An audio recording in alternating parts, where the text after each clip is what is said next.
સંતના લક્ષણ. શ્રી સ્વામિનારાયણ ભગવાનની જય. શ્રીમદ્ ભાગવતમાં ભગવાન વેદવ્યાસ સાચા સંતનો બહુ મહિમા ગાય છે. ભગવાન વેદવ્યાસ કહે છે કે નયમ મયાની તીર્થાની ન દેવા મૃછિલા મયા તે પુનંત્યુરુ કાલેન દર્શનાદ એવ સાધવ. આ જે શ્લોક છે તો શ્લોકનો અર્થ એવો થાય છે, ભાવાર્થ, કે માણસો તીર્થનું સેવન કરે તો કલ્યાણ થાય, પણ બહુ લાંબો સમય લાગે. પણ સાચા સાધુ એના દર્શન માત્રે કલ્યાણ થાય છે. શ્રીમદ્ ભાગવતમાં ઘણા બધા શ્લોકો આવે છે જેમાં સત્સંગનો, સાચા સંતનો મહિમા વર્ણવેલો છે. તુલસીદાસજી પોતે એવી વાત કરે છે કે સુતદારા અરુ લક્ષ્મી પાપી કોભી હોય, સંત સમાગમ હરિકથા તુલસી દુર્લભ દોય. સુત એટલે દીકરો, દારા એટલે સ્ત્રી, પત્ની, લક્ષ્મી એટલે પૈસો. પાપી માણસ હોય તેના ઘરની અંદર આ બધી વસ્તુઓ હોઈ શકે, પણ સંતનો સમાગમ અને ભગવાનની કથા, આ બે વસ્તુ દુર્લભ છે. રાવણ હતો તો રાવણના ઘરની અંદર બધું હતું, પૈસા હતા, સ્ત્રી હતી, દીકરો ઇન્દ્રજીત હતો, પણ એ રામચંદ્ર ભગવાનને ઓળખી શક્યા નહીં. તો સંતનો આટલો બધો મહિમા એમણે કહેલો છે. આવા સંત છે તો એના લક્ષણ શું? કારણ કે ભારત દેશની અંદર ઘણા બધા સાધુઓ છે. કોઈ વ્યક્તિ થાઈલેન્ડની અંદર જાય તો બુદ્ધના ઘણા બધા સાધુઓ ત્યાં જોવા મળે. તિબેટની અંદર જાઓ તો ત્યાં પણ બુદ્ધના ઘણા બધા સાધુઓ જોવા મળે. એમ દરેક સંપ્રદાયની અંદર સાધુઓ છે એ જોવા મળે છે ને વિપુલ સંખ્યા છે. પણ સાચા સંત હોય એનો બહુ મહિમા કયો છે. એ મળે તો બધું કામ થઈ જાય. તેવા સંતના લક્ષણ આપણને જો ખબર હોય તો ખ્યાલ આવે. તો શ્રીજી મહારાજે વચનામૃતની અંદર ઘણા બધા સ્થાનની અંદર સંતોના લક્ષણ બતાવ્યા છે. એમાંથી એક વચનામૃત છે ગરડા અંત્ય પ્રકરણનું 26. એ વચનામૃતમાં શ્રીજી મહારાજ કહે છે ભગવાનની પેઠે સેવા કરવા યોગ્ય જે સંત હોય એ કેવા હોય? તો ઇન્દ્રિયો, અંતઃકરણ આદિક જે માયાના ગુણ, તેની ક્રિયાએ કરીને પોતે દબાય નહીં, પણ એની ક્રિયાને પોતે દાબીને વર્તે. આ પહેલું લક્ષણ બતાવ્યું. બીજું લક્ષણ એ બતાવ્યું અખંડ ભગવાન સંબંધી જ ક્રિયાને કરે. ત્રીજું લક્ષણ એ બતાવ્યું કે પંચવર્તમાન દ્રઢપણે પાળતા હોય. ચોથું લક્ષણ એ બતાવ્યું પોતાને બ્રહ્મરૂપ માને. અને પાંચમું લક્ષણ એ બતાવ્યું કે પુરુષોત્તમ નારાયણની ઉપાસના કરે. આવા જે સંત હોય એને દેવ જેવા, એને મનુષ્ય જેવા ન જાણવા, એને દેવ જેવા પણ ન જાણવા. કેમ જે આવી ક્રિયા દેવ મનુષ્યને વિશે હોય નહીં. અને એવા સંત મનુષ્ય છે તો પણ ભગવાનની પેઠે સેવા કરવા યોગ્ય છે. આ શ્રીજી મહારાજે વાત કરી. આપણે જો પહેલા લક્ષણનો વિચાર કરીએ, ઇન્દ્રિયો અંતઃકરણની વાત કરી, એ જીતવા બહુ કઠણ છે. આપણે મનુષ્યનો વિચાર કરીએ, દેવતાઓનો વિચાર કરીએ તો એના પરથી આપણને ખ્યાલ આવશે કે ઇન્દ્રિયોનું બળ અને મનનું બળ બહુ જબરજસ્ત છે. એના પર જે સંયમ રાખવો, એના પર કંટ્રોલ રાખવો, એ બહુ એક કઠણ કામ છે, એ બહુ કાઠું કામ છે. યોગીજી મહારાજ એક દ્રષ્ટાંત આપતા. એક વખત એક સત્સંગી હતા. જ્યારે માણસ સત્સંગની અંદર આવે તો તે વખતે સંતોનો સમાગમ થાય અને સંતો વાત કરે કે ભાઈ આ કરાય ન કરાય, ફેલ ફતૂર ન થાય, ભવાયા હોય એ જોવા માટે આપણે ના જવાય. અત્યારે આપણે ફિલ્મની વાત કરીએ છીએ, આપણે ન કરાય. હવે એ સત્સંગી પાકા હતા. હવે એમના ઘરે એક મહેમાન આવ્યા અને સત્સંગની બધી વાતો કરી, રાત્રે વાળું પાણી કર્યું. આંગણું હતું, આંગણની અંદર એના માટે ઢોલિયો છે ઢાળી આપ્યો, પોતે પણ ઢોલિયા ઉપર પલંગ ઉપર સૂઈ ગયા અને પોતાની જે વંડી હતી અને ડેલીનો જે દરવાજો હતો, દરવાજાની અંદર સાંકળ હતી, સાંકળ વાંસી અને પોતે સૂઈ ગયા. હવે એ ગામમાં એ દિવસે ભવાયા આવેલા. એટલે ભવાયા એ વખતે તો ફિલ્મ હતી જ નહીં. એટલે ભવાયા શરૂઆતમાં આવે, ગામના માણસોને ખબર કેવી રીતે પડે? ભૂંગળો વગાડે. એટલે ભૂંગળ સાંભળીને ગામના માણસોને ખબર પડે ભવાયા આવ્યા છે. વરસમાં એક વખત કાં તો વરસમાં 2 વખત આ રમત બધી બતાડવા માટે ભવાયા આવે ને ગામના બધા માણસો છે આ તમાશો જોવા માટે ભેગા થાય. હવે પેલા માણસને સત્સંગ નહીં અને આ બધી વાતો કરી, સત્સંગની વાતો. એટલે રાત્રે વાળું પાણી કરીને સૂતા તો ખરા, પણ જ્યાં આગળ ભૂંગળ સંભળાય ને એના કાન ખેંચાયા. કાનરૂપી ઇન્દ્રિય છે એકદમ તણાઈ, લાંબી થઈ અને ગામના સીમની અંદર જ્યાં ભવાયા રમાવાના હતા ત્યાં સુધી પહોંચી ગઈ. એને વિચાર કર્યો કે હું જઉં તો ખરાબ લાગે અને અમને ત્યાં મહેમાન થઈને આવ્યો છું, 2-3 દિવસ અહીંયા રોકાવાનો છું. હવે મારે કરવું શું? આ ભવાયા જોવા માટે જવું તો છે જ. એટલે પછી એ માણસે વિચાર કર્યો, જોયું તો જે સત્સંગી હરિભક્ત હતા એ તો સૂઈ ગયા હતા ઘસઘસાટ. એને એની સાથે કંઈ લેવા દેવા નહોતા. એને કીધું જો હું બારણું ખોલીશ, અવાજ આવશે અને આ જાગી જશે તો ઠીક નહીં લાગે. તો વંડી ચડ્યા. અને વંડી ચડીને વંડી ઉપરથી કૂદકો માર્યો. અરે કૂદકો મારી અને ભવાયા છે એ સવાર સુધી રમ્યા, ત્યાં સુધી બધું જોયું અને સામાન લેવા માટે પણ ઘરની અંદર આવ્યા નહીં, ત્યાંથી જ રવાના થઈ ગયા. એના મનની અંદર થયું કે આપણા ભૂકા નીકળી જશે. હવે જો એના પર સંયમ એ રાખવો એ કઠણ છે. એ સાંભળ્યું હોય માણસને, છતાં પણ પોતે નક્કી કર્યું હોય ભાઈ આજના દિવસ માટે હું હરિભક્તને ઘરે આવ્યો છું, ભલે મારા ઘરે જઈને હું જે કરતો હોય કરું, પણ અહીંયા આગળ મારે આ ના કરવું જોઈએ. એ પ્રકારનો વિવેક હોવા છતાં પણ ઇન્દ્રિયોનું એટલું બધું બળ છે, એની એટલી બધી તાકાત છે કે જાણવા છતાં પણ માણસ છે એ જે ન કરવું હોય એ પોતે રોકી શકતો નથી. બીજો પ્રસંગ જુઓ, શ્રીજી મહારાજના વખતની અંદર દીનાનાથ ભટ્ટ હતા અને દીનાનાથ ભટ્ટ બહુ વિદ્વાન હતા.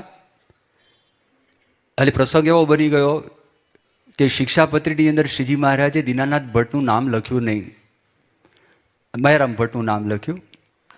એટલે મયારામ ભટ્ટ છે, તમે શિક્ષાપત્રીના શ્લોક વાંચશો, 3જો કે 4થો શ્લોક છે, એ 4થા શ્લોકની અંદર મયારામનું નામ આવે છે. હવે એક વ્યક્તિ એમને મળી ગયા અને એ વ્યક્તિ એમને વાત કરી કે મયારામ ભટ્ટ તો વિદ્વાન નથી અને તમે આટલા બધા વિદ્વાન છો, તમારું નામ સ્વામિનારાયણ ભગવાનની શિક્ષાપત્રીમાં લખ્યું નહીં અને આ નામ અંદર લખી દીધું છે. હવે એ સાંભળે છે એક વ્યક્તિની વાત, એ વ્યક્તિની વાત સાંભળે છે, પણ જો એને આ કાનરૂપી ઇન્દ્રિય એના પર જો કંટ્રોલ હોત તો કોઈ પણ વ્યક્તિની જ્યારે આપણે વાત સાંભળીએ તો વિવેકી માણસ વિચાર કરે કે આમાં કેટલું તથ્ય છે. પણ એના મનમાં તરત વિચાર આવ્યો કે શ્રીજી મહારાજે મારું નામ લખ્યું નહીં. અને શ્રીજી મહારાજને મૂકીને દીનાનાથ ભટ્ટ છે એ નીકળી ગયા. શ્રીજી મહારાજ હૃદયમાંથી નીકળી ગયા, મહારાજની કંઠી પણ બહાર નીકળી ગઈ. આટલો જ પ્રસંગ બન્યો. પહેલી વખત જ્યારે સ્વામિનારાયણ ભગવાનના દર્શન કરેલા તો તે વખતે પ્રથમ દર્શને એના બધા જ મનના પ્રશ્નો શમી ગયા હતા. ભરૂચની પાસે આમોદ ગામથી ઠેઠ સ્વામિનારાયણ ભગવાનના દર્શન કરવા માટે ગઢપુર આવેલા અને મહારાજ લીંબ તરુ નીચે બેઠા હતા અને મહારાજના પ્રથમ દર્શન કર્યા. અને દર્શન કરીને રસ્તામાં એ જો ભગવાન હોય તો આ બધા પ્રશ્નો હું એમને પૂછું અને પ્રશ્નના મને સંતોષકારક જવાબ મળે તો હું માનું કે ખરેખર ભગવાન છે, નહીં તો હું માનું નહીં. આવા બધા પ્રશ્નો મનની અંદર નક્કી કરીને આવેલા હતા અને એ દીનાનાથ ભટ્ટને જ્યારે મહારાજના દર્શન થયા, બધા જ પ્રશ્ન શમી ગયા, અંતરમાં શાંતિનો શેરડો પડ્યો, દિવ્યતાનો અનુભવ થયો, એના અંતરની અંદર પ્રતીતિ થઈ કે આ ભગવાન છે, છતાં પણ એક ખાલી શબ્દ સાંભળ્યા, સત્સંગમાંથી નીકળી ગયા. પછી શ્રીજી મહારાજને રિપેર કામ કરવું પડ્યું, અને રિપેર કામની અંદર એની દીકરી જમના હતી, એને ભૂતનો વળગાડ થયો, અને આ ભૂત દૂર કરવા માટે બહુ ઉપાયો કર્યા, અનુષ્ઠાનો બહુ કર્યા, જપ પણ ઘણા બધા કર્યા, ઘણા બધા દેવતાઓની માનતા પણ કરી, પણ આ હઠીલું ભૂત હતું જાય નહીં, અને કંટાળી ગયા. છેવટે શ્રીજી મહારાજ પાસે આવીને મહારાજને વાત કરી કે મહારાજ મારા પર દયા કરો, અલે આવો પ્રસંગ થયો, મારી દીકરીને ભૂત વળી ગયું છે, કે તમે તો બ્રાહ્મણ છો, બ્રાહ્મણના ઘરમાં ભૂત ના હોય. એટલે એમને વાત કરી, મહારાજ બ્રાહ્મણ તો છું પણ અનાથ છું. મહારાજ કે કેમ અનાથ છો? મેં તમને મૂકી દીધા છે, તમારો આશરો છોડી દીધો છે. અને પછી મહારાજે વાત કરી, જાઓ મયારામ ભટ્ટ પાસે જાઓ, એ ભૂત કાઢશે. જેનાથી પ્રશ્ન ઉત્પન્ન થયો હતો એની પાસે જ જવાનું કે છે. એટલે દીનાનાથ ભટ્ટને ખબર પડે કે ભાઈ મયારામ ભટ્ટ તમારી જેટલા વિદ્વાન નથી, પણ આધ્યાત્મિક દ્રષ્ટિએ તમારા કરતાં ઘણા ઊંચા છે, ધર્મની અંદર તમારા કરતાં ઘણા બધા ઊંચા છે. અને આ આધ્યાત્મિક માર્ગ છે, આધ્યાત્મિક માર્ગમાં માપદંડ મોટપના જુદા છે, 12 માપદંડ અલગ છે. જે શ્રીજી મહારાજે વતનામૃતમાં વાત કરી, પ્રથમનું 27મું વતનામૃત, કે આ લોકની અંદર કોઈની પાસે 1 ઘોડું હોય એના કરતાં જેની પાસે 5 ઘોડા હોય એ વ્યક્તિ મોટો કહેવાય. આ લોકની મોટપ છે, આધ્યાત્મિક મોટપ આ નથી. આધ્યાત્મિક મોટપ તો જેના જીવનની અંદર આજ્ઞા ઉપાસના હોય એ વ્યક્તિ મોટો છે. અને એ સામાન્ય પણ હોય, ગરીબ પણ હોય, ગામડાનો પણ હોય, આદિવાસી પણ હોય, તો એ વ્યક્તિ મોટો છે. એ સમજવું પડે, અને એ જો સમજાય તો જ આધ્યાત્મિક માર્ગમાં માણસ આગળ વધી શકે. અને મહારાજે મયારામ ભટ્ટ પાસે એમને મોકલ્યા, અને મયારામ ભટ્ટ પાસે એ ગયા. અને મયારામ ભટ્ટની તો ઉપાસના ભગવાન સ્વામિનારાયણની હતી. ભગવાન સ્વામિનારાયણને પ્રાર્થના કરી, ભૂત જતું રહ્યું. અને ફરી વખત પાછા દીનાનાથ ભટ્ટ સત્સંગમાં આવ્યા, પણ આનો સંયમ નહીં, આના પર નિયમન નહીં, આના પર કંટ્રોલ નહીં. અને જે વાત આવી એ વાતનો સ્વીકાર કર્યો તો એના જીવનની અંદર ઉપાધિ થઈ. ઇન્દ્ર દેવતાઓનો રાજા કહેવાય. શચી જેવી એની પત્ની, પતિવ્રતા સ્ત્રી, તો પણ અહલ્યાની અંદર એ મોહ પામ્યા તો ઇન્દ્રના જીવનની અંદર લાંછન થયું. નારદજી હતા, તો નારદજી સામાન્ય તો હતા જ નહીં. નારદજી કેવા હતા? તો ભગવાનનું મન કહેવાતા. અને મુક્તાનંદ સ્વામી છે ને, મુક્તાનંદ સ્વામી પોતાના ભજનની અંદર નારદજીને અમર બનાવી દીધા. મુક્તાનંદ સ્વામી કહે છે, હરિભજતા સૌ મોટપ પામે, જન્મ મરણ દુઃખ જાય રે, હરિભજતા સૌ મોટપ પામે, મુનિ નારદની જાતને જોતા, દાસી પુત્ર જગ જાણે રે, હરિને ભજી હરિનું મન કેવાણા, વેદ પુરાણ વખાણે રે, હરિભજતા સૌ મોટપ પામે. જો મુક્તાનંદ સ્વામી છે, એમના ભજનની અંદર વાત કરી કે હરિભજતા સૌ મોટપ પામે, જન્મ મરણ દુઃખ જાય રે, મુનિ નારદની જાતને જોતા, દાસી પુત્ર જગ જાણે રે. આ દુનિયાના બધા જ માણસો છે, તમે પૂછો તો એ કોણ હતા? નારદજી દાસીના પુત્ર હતા. એ સામાન્ય હતા, પણ હરિને ભજી હરિનું મન કહેવાણા, ભગવાનનું ભજન કરીને ભગવાનનું પોતે મન કહેવાણા, એવા નારદજી હતા. સામાન્ય હતા. શાસ્ત્ર માત્રની અંદર નારદનો ઉલ્લેખ છે, ઉપનિષદની અંદર પણ નારદનો ઉલ્લેખ છે. એવું કોઈ શાસ્ત્ર નહીં હોય જેમાં નારદજીનો ઉલ્લેખ ના હોય. પણ એ નારદજી, એમણે વિશ્વમોહિની શીલનિધિ રાજા એની દીકરીનો હાથ પકડ્યો અને નારદજીને પરણવાનું મન થયું. જો વિચાર કરજો, એટલા માટે નિષ્કુળાનંદ સ્વામી આ પોતે વાત કરે છે, સમજાવે છે. ત્યાગ ન ટકે રે વૈરાગ્ય વિના, કરે કોટી ઉપાયજી, અંતર ઊંડી ઈચ્છા રહે, તે તો કેમ તજાયજી. ત્યાગ ન ટકે રે વૈરાગ્ય વિના. ઉષ્ણરતે અવની ઉપરે, બીજ ન દિશે બારજી, ઘન વરસે વન પાંગરે, એમ ઇન્દ્રિય વિશે વિકારજી. ત્યાગ ન ટકે રે વૈરાગ્ય વિના. નિષ્કુળાનંદ સ્વામીએ ભજન લખ્યું. ગાંધીજીએ પોતે આશ્રમ ભજનાવલીની અંદર આ ભજન એ ગ્રંથસ્થ કરેલું છે.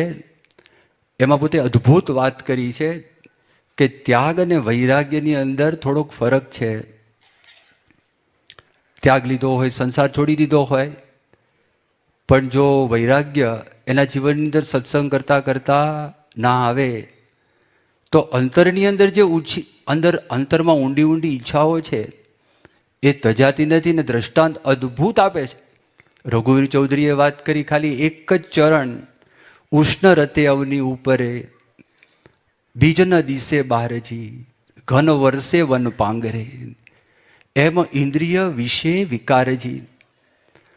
જ્યારે વરસાદ ન હોય, વૈશાખ મહિનાનો તાપ પડતો હોય અને આ જમીન ઉપર આપણને એક પણ બીજ બહાર દેખાય નહીં, પણ જ્યારે વરસાદ પડે ત્યારે આ જમીન છે લીલીછમ થઈ જાય.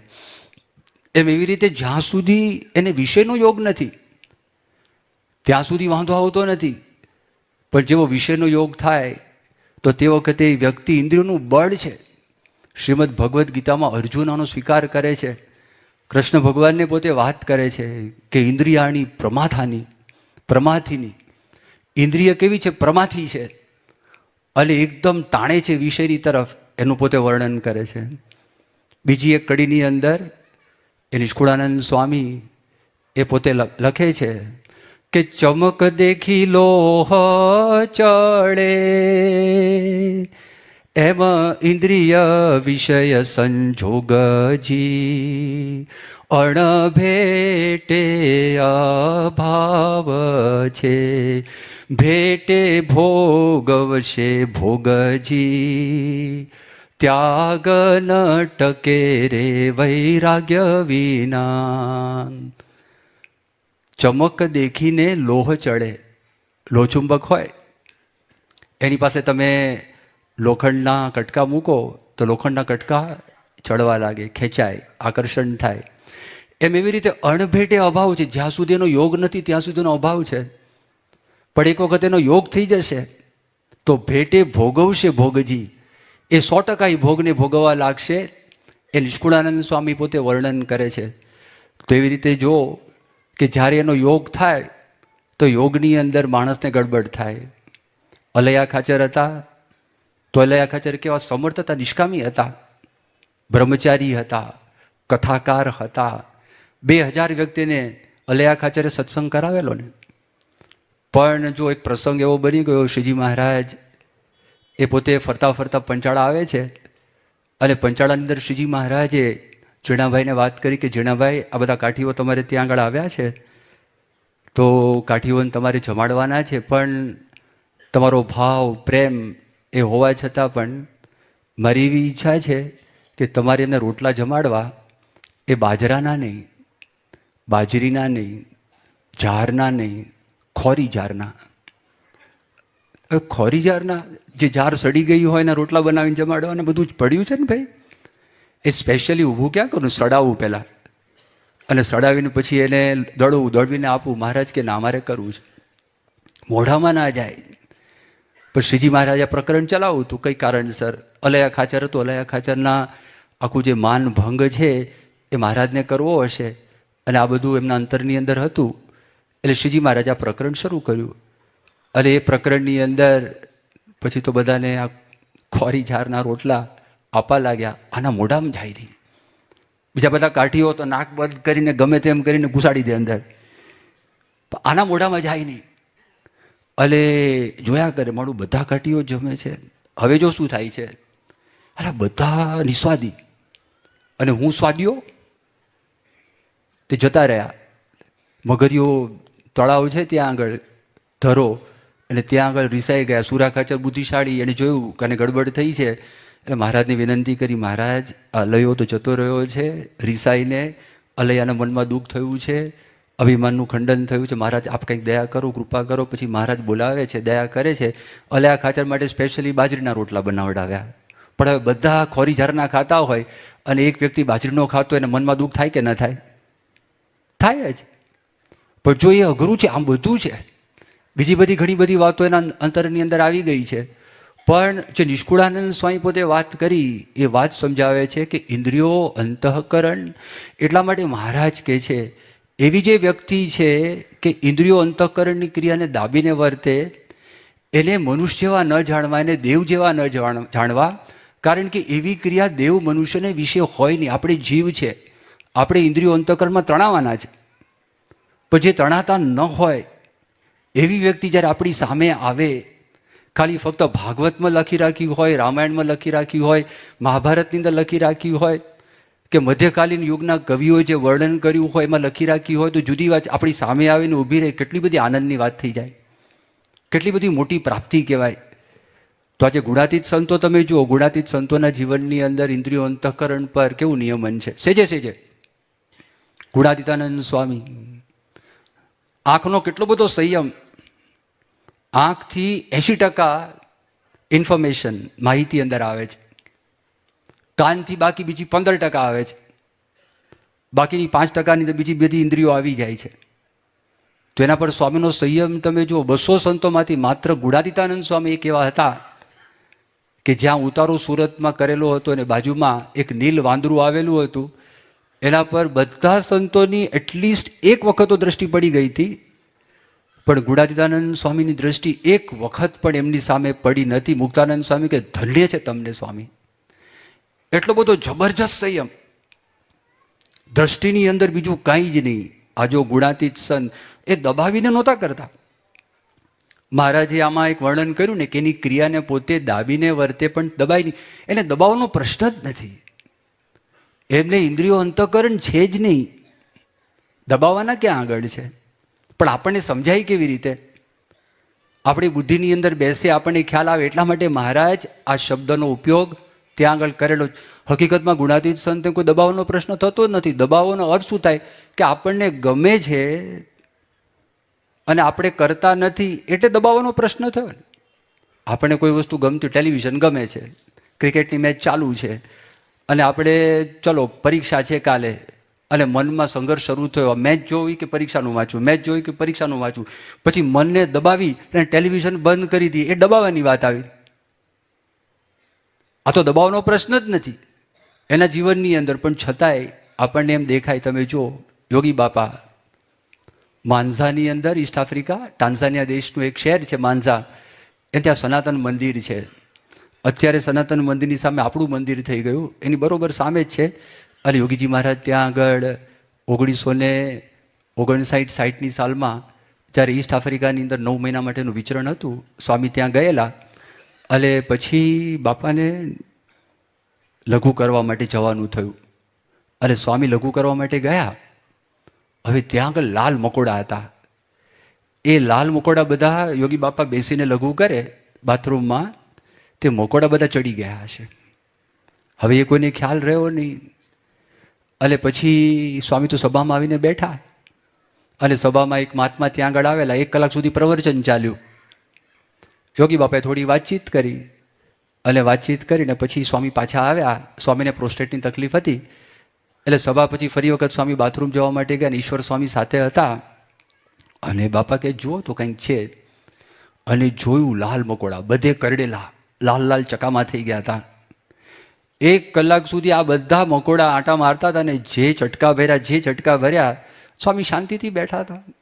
એટલે આપણને એક કરડ્યો હોય અને જે આપણું રિફ્લેક્સ એક્શન કામ કરે આપણું થાય જ. એમાં કંઈ ખોટું છે એવું પણ નથી. થાય તરત જ આપણને ઝાટકો લાગે, કીડી કરડે કે મકોડો કરડે, આમ ધડાકો થાય. એમાં લાલ તો કાળા કરતાં પણ વધારે ચટકો ભરે એવા મકોડા. અને સ્વામીને બધે પછી તો ખંખેર્યું, ધોતિયું ઊંચું કર્યું, ઓહો બધે ચડી ગયા હતા. એટલે ઉતારે ગયા, પછી થોડોક મલમ ને એવું બધું લગાડ્યું, પછી વાત કરી કે બાપા આપને આ સભાની અંદર ક્યારથી? સ્વામી કે પહેલેથી જ હતા, પહેલેથી જ હતા.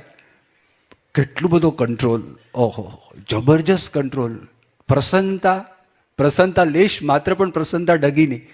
અને સ્વામી ત્યાં આગળ બેઠા હતા. જો ગુણાતીત સંત આપણે નથી, એ છે તો આપણને ખબર તો પડે કે આપણને આ વ્યક્તિ મળ્યા છે, આ પુરુષ આપણને મળ્યા છે, જબરજસ્ત પુરુષ આપણને પ્રાપ્ત થાય, એનો આપણને ખ્યાલ તો આવે. પછી કોઈકે વાત કરી, સ્વામી કેવા કરડ્યા? સ્વામી કહે કે જિંદગીમાં કરડ્યા ના હોય એવા કરડ્યા, અને બધાનું કલ્યાણ, બધાને અક્ષરધામ મળશે. કહો લો, આ મકોડાને કલ્યાણ, એ કરડ્યા એનું પણ કલ્યાણ.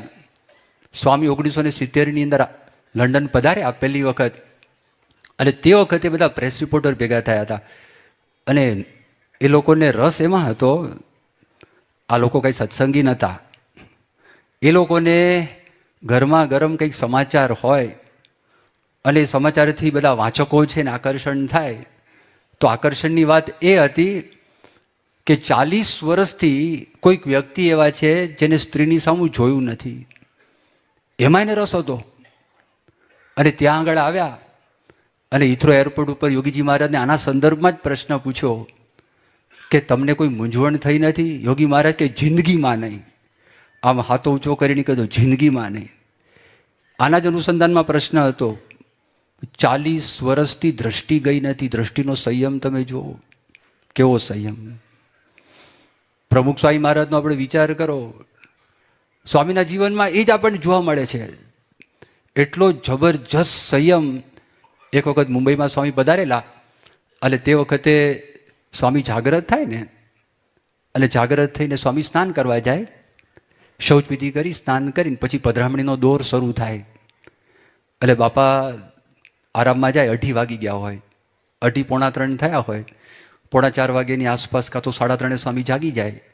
અને ત્યાં બહાર સ્નાન કરવાનું હતું, રૂમની અંદર કોઈ બાથરૂમ સંડાસ નહોતા.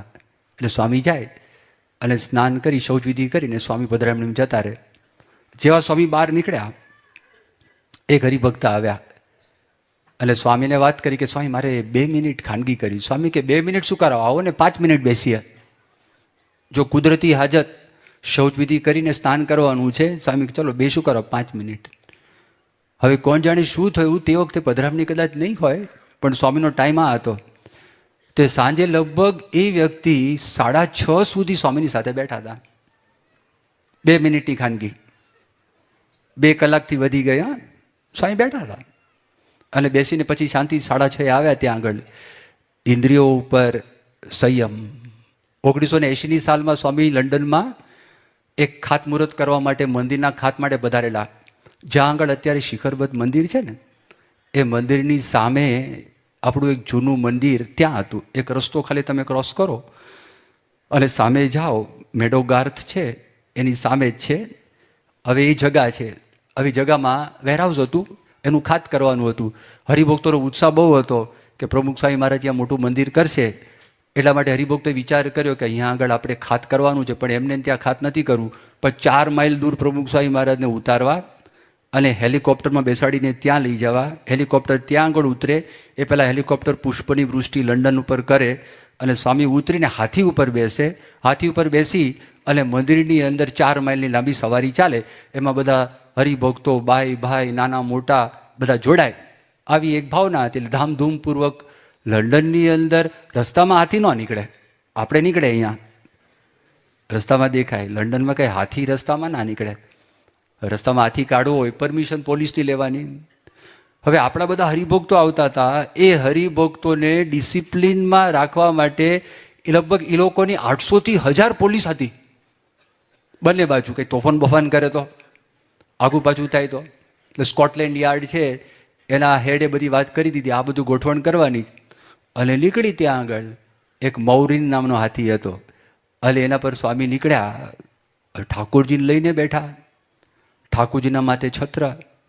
અને હવે આ લોકો તો ટેવાય ને, અહીંયા બધા અંબાડી ઉપર બેસવા માટે ટેવાયા હોય ને, ત્યાં કોઈ અંબાડીમાં બેસવાનું હોય નહીં, તે ખબર નહીં બાંધેલું ને, તે ઉપરનો ભાગ આમ હલે આમ હલે, એટલે પડી ન જવાય એટલા માટે સ્વામી એક હાથ છે ને પકડી રાખ્યો તો પેલા ઉપર, એટલે આમ જ્યારે પડે ત્યારે આગુ પાછું ન થાય. છત્ર માથા ઉપર હતું અને ખોળાની ઠાકોરજી હતા, અને એમાં પડ્યો વરસાદ. વરસાદ પડ્યો, જેવો વરસાદ પડે એટલે આમે ત્યાં આગળ કેવું છે, જેવું વાદળ આવે તમે ઠંડી શરૂ લાગે, ઠંડી લાગવાની શરૂ થઈ જાય, અને વરસાદ પડે તો એકદમ ઠંડુ થઈ જાય, અને હાથ ખુલ્લા બધા જ. એવું કહેવાતું સ્વામી જે પકડી રાખ્યું હતું ને, સ્વામીના બધા નકલ્સ આ બધા એ સફેદ થઈ ગયા, એકદમ સખત ઠંડી હતી ને, અને આ બધી પરિસ્થિતિ એકદમ સર્જાઈ. અને પછી સંતોએ વિચાર કર્યો અને બાપાને વિનંતી કરી કે સ્વામી આમાં ફાવે નહીં. એટલે પછી હાથીને નીચે બેસાડ્યો અને આત્મ સ્વરૂપ સ્વામી સાથે બેસાડ્યા, કે જેને કરીને આત્મ સ્વરૂપ સ્વામી ઠાકોરજીમાં એટલે ઠાકોરજીને સાથે લે, એટલે સ્વામી બે હાથથી પકડી શકે પરિસ્થિતિ. પણ એ આખો જે પ્રસંગ બન્યો, એ પ્રસંગની અંદર સ્વામી એકદમ પ્રસન્ન તો હતા, પણ બાઈ ભાઈ, યુવકો યુવતીઓ, બાલિકા, બાળકો કોઈ પણ ખસ્યા નહીં. અને એ જે 4 માઇલની યાત્રા પૂરી થઈ, તે સ્કોટલેન્ડ યાર્ડનો હેડ એણે કીધું મારી જિંદગીની અંદર આવી ડિસિપ્લિન યાત્રા, ડિસિપ્લિન પ્રોસેશન મેં જોયું જ નથી. પહેલાં મૂળમાં શું સ્વામીનો સંયમ, એકદમ એકદમ ત્યાં આગળ એકદમ સંપૂર્ણ કંટ્રોલ. આ બધા વાતાવરણથી એના મનમાં એમ થયું નહીં કે શું થશે, કેમ થશે, કેવી રીતે થશે, કાંઈ નહીં.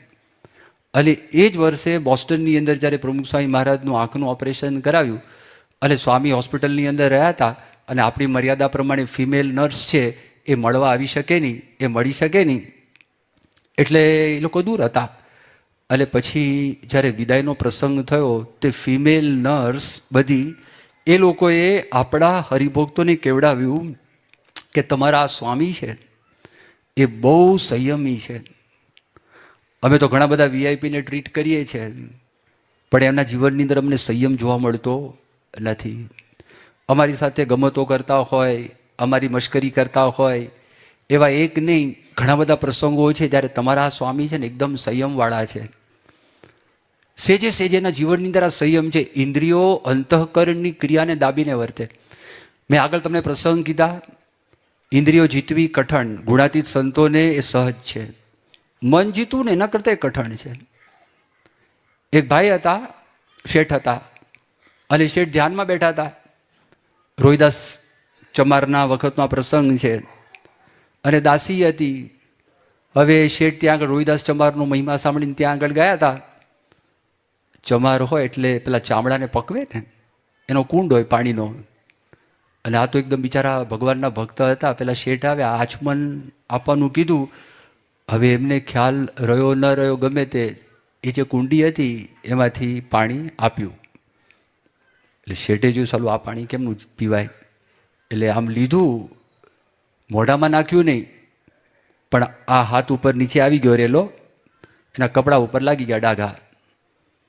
હવે પ્રસંગ એવો થઈ ગયો, એણે તો લીધું નહીં, પણ દાસી હતી શેઠની, ઘરમાં કપડાં ધોતી હતી, આ ડાઘા જતા નહોતા, એટલે મોઢામાં ચૂસી અને ડાઘા કાઢવા માટે પ્રયત્ન કર્યો, તો એ ત્રિકાળ જ્ઞાની થઈ ગઈ ઓલી દાસી. એટલે પછી એક વખત શેઠ ધ્યાનમાં બેઠા હતા, અને શેઠ ધ્યાનમાં બેઠા હતા, અને પછી કોક આવ્યું શેઠને મળવા માટે. તો પછી દાસીએ એને પૂછ્યું શેઠ ક્યાં છે? તો દાસીએ વાત કરી, શેઠ હરિજન વાસ ગયા છે. એટલે ઘરમાં પૂજા કરતા હતા કે હરિજન વાસ ગયા છે. આને સાંભળ્યું, આ કાન તો ખુલ્લા હતા, આમ ધ્યાનમાં હતા અને કાન તો ખુલ્લા હતા. હાલે આ દાસી હરિજન વાસ. એટલે પછી પૂજા કરીને બહાર નીકળ્યા, હાલી ભાન પડતી નથી હરિજન વાસ. એ કે તમે ઉઘરાણી કરવા માટે હરિજન વાસમાં નહોતા ગયા મનથી? ઓ બાપરે, તને આ ક્યાંથી ખબર પડી? કે હું જાણતી નથી, આ તમારું કાપડ આવ્યું હતું અને મેં ચૂસ્યું એમાં થઈ ગયું. એને થયું હા રોહિદાસ ચમાર.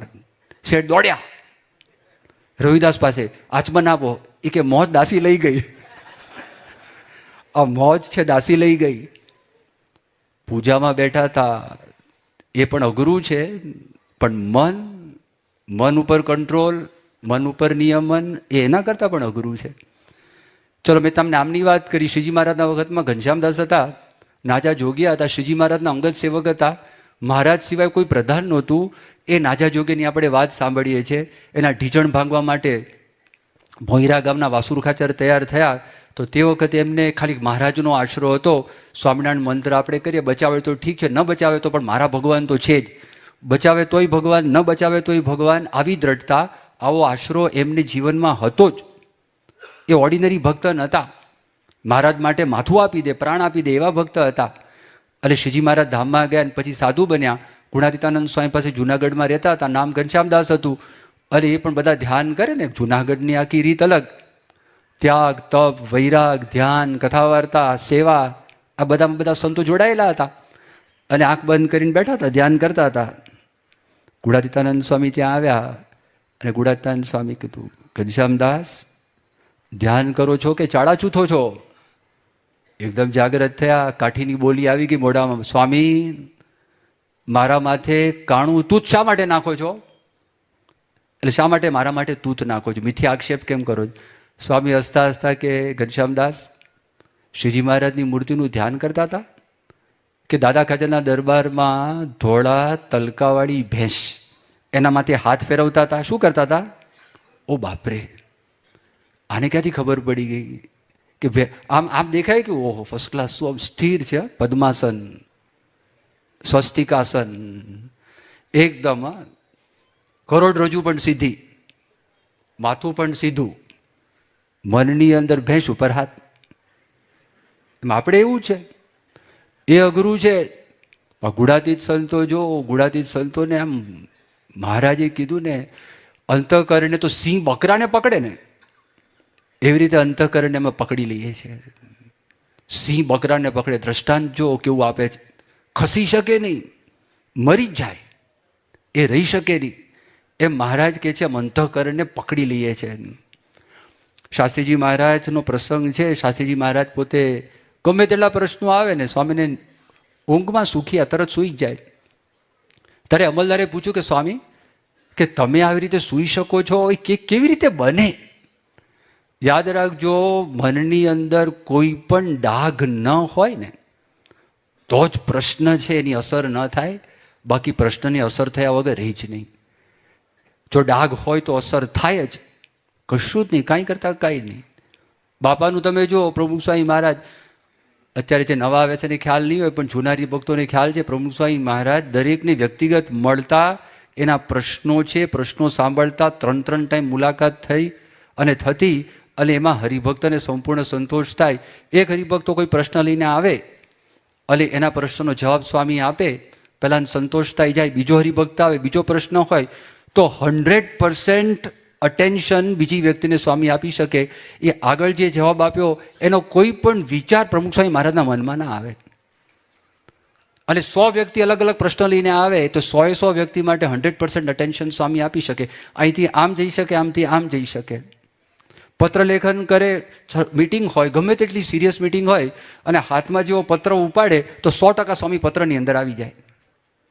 અને એમાંથી જો ટેલિફોન આવ્યો હોય ને એમાંથી ટેલિફોનમાં વાત કરવી હોય તો 100% ટેલિફોનમાં વાત કરી શકે. એ ક્યારે બને? નિર્વાસનિક હોય તો, બાકી બને નહીં. આ ઇન્દ્રિય અંતઃકરણની વાત કરી. બીજી વાત અખંડ ભગવાન સંબંધીની જ ક્રિયા કરે. ત્રીજી વાત પંચવર્તમાનમાં પોતે દ્રઢ છે. ચોથી વાત પોતે બ્રહ્મરૂપ છે. અને પુરુષોત્તમ નારાયણ શ્રીજી મહારાજની એમને અખંડ ઉપાસના છે. એવા સંત, ભગવાનની પેઠે સેવા કરવા યોગ્ય સંત છે. એવા પુરુષની આપણને પ્રાપ્તિ થઈ છે. આ પ્રાપ્તિના વિચારમાં આપણે પોતાની જાતને ધન્ય કરીએ, એ જ પ્રાર્થના. શ્રી સ્વામિનારાયણ ભગવાનની જય.